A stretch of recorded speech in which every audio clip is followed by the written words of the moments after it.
ఎన్నిసార్లు వస్తాయి రిపేర్లు ఇవన్నీ? నీకు ఎన్ని ఉన్నాయి మొత్తం బోట్లు ఈ ఊర్లో?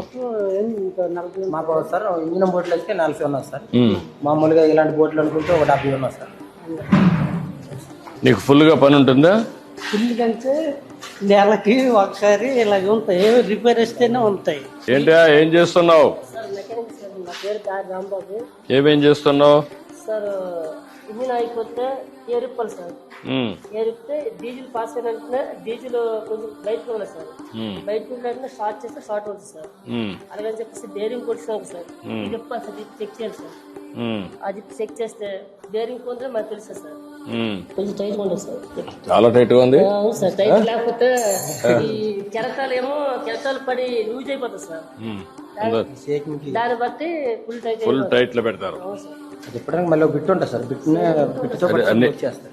మన ఇవన్నీ కూడా డీజిల్ ఇంజిన్స్ వారిగానే కదా, అదే మెకానిజం కదా సార్. ఏంటంటే ఇంజిన్ బ్రేక్ పార్ట్స్ ఇక్కడ దొరకడం వల్ల యాటకాలు చాలా ఇబ్బంది పడుతున్నారు సార్. అది శ్రీకాకుళం దొరుకుతుంది సార్. యాటకాలు చాలా ఇబ్బంది అయిపోవడం వల్ల నేను ఇక్కడ ఇంజిన్ ఓపెన్ చేసి అక్కడ పంపించడం వల్ల వాళ్ళు వచ్చి రావడం ఒక సైడ్ 30 కిలోమీటర్లు, రెండు సైడ్ 60 కిలోమీటర్లు అవుతుంది. రావడానికి ఇబ్బంది పడుతున్నారు సార్. అదని చెప్పేసి యాటకాలు ఏమైనా నన్ను ఏమంటే బ్రేక్ పార్ట్స్ మీరు పెట్టండి అని అంటున్నారు సార్. పెట్టలేకపోతున్నారా? కాకపోతే కొంచెం ఆర్థిక ఇబ్బంది అయిపోవడం వల్ల చెప్తా ఏం చేయాలి చెప్తా.